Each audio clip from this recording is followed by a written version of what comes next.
Notes from the Upper West Side, a novel by Dan Wrench.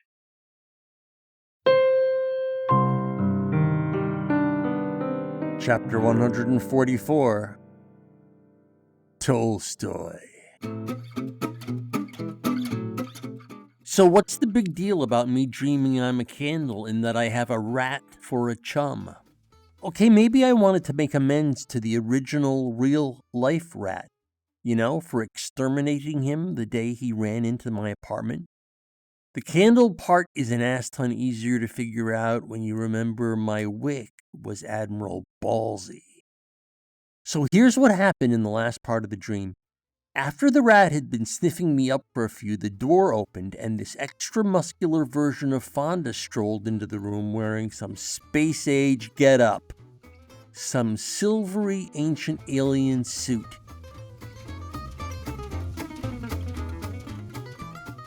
And she came right for me with this big grin on her face, and she yanked my wick out of me, right out.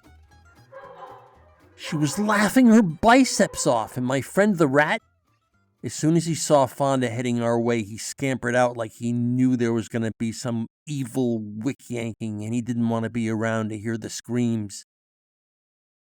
Once Fonda got my wick in her greedy fist, she ran away laughing and swinging it around in the air, and I just stood there, wickless. I was beginning to think about what life was going to be like without a wick when I woke up and jumped out of bed, and let me tell you kids, I was one huge chunk of sweaty gelatin.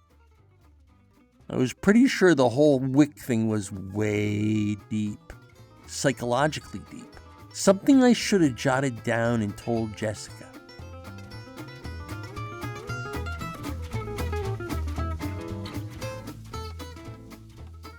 So here's what I did. I found one of those notebooks me and Junior keep in the desk in our bedroom.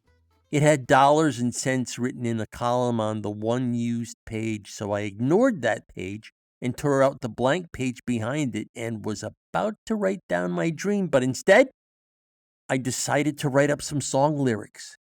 Yeah, and not lyrics about a candle in its wick, but about a bell and how the bell feels pain deep in its heart when its clapper is stolen away.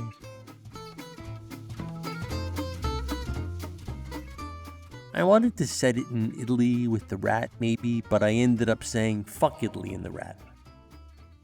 Here's the first verse. Singing soul, yeah, my soul. Yeah, my soul is a great big bell, baby. And my wick, said my wick. Yeah, my wick is a big fat juicy clapper. But it's you pulling the rope, baby. Yeah, it's you working that rope. Here's the second verse. Then you split. Yeah, you split. Yeah, you stopped doing your job. And my clapper? Said my clapper. Stopped hitting the side of the bell that I am.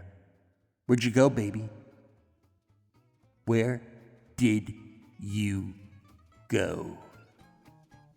Writing these lyrics and reading them over got me to thinking that maybe this whole actor-model career is a big waste of time and I should have stuck with being in a band. That's right, oh my pals, I was in a band for a couple weeks back in the 80s. We called ourselves Tolstoy, and we were pretty much into screaming it all out with kind of a bluesy swing.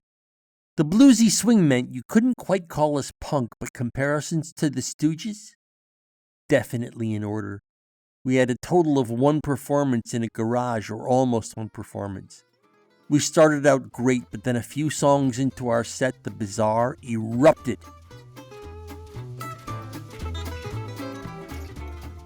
Benny, our drummer, picked up the drumsticks and rolled on the floor, clicking them together like he was sending an SOS in Morse code.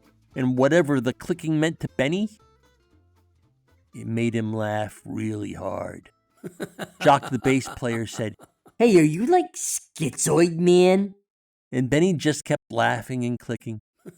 Later, we found out he was on absinthe, so we fired him. And then later in the week, when we got together to look for a new drummer, we kind of just decided to start doing sketch comedy instead, since you can do that without learning instruments.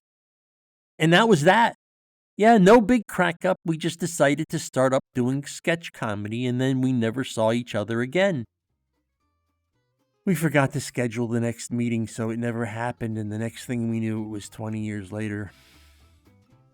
After thinking about Tolstoy for a few, I decided the poem I wrote about the bell and the clapper truly chewed root.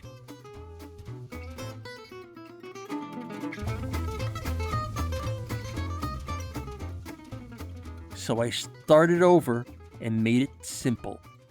Tolstoy simple. Emoji click send. Emoji, my friend.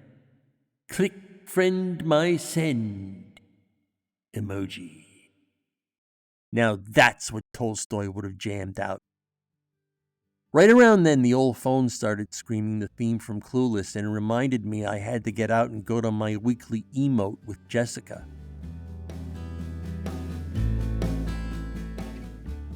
I couldn't wait to get there. She was all smiley when I walked in, and I was like, hold on, you gotta hear this. And she was, I don't know, all caught up in my enthusiasm, even though she didn't know what it was about. And so she gave me an even bigger grin and said, okay, and I sat her down with great ceremony and told her about my dream. Then I took out the paper I had with the Tolstoy version of the poem on it and read it to her. Right after I read the first line, I became aware of how the rug in the center of her office floor had been manufactured. It was one of those knit rugs with Persian shapes and colors, and I was standing on it in front of her desk. It's always a bad sign when your brain starts noticing details like these in the middle of a performance. I don't know why this is always a bad sign, but it is. Anyway, it was right about then that I looked up from the sheet of paper in my hands and saw Jessica's face, and yep, the old performer in me knew that maybe I should have waited a couple days before popping Tolstoy on the old therapist.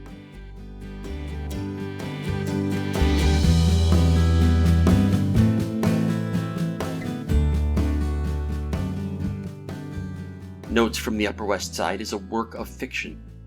The people depicted in this work do not exist. Notes from the Upper West Side, copyright 2026 by Dan Wrench.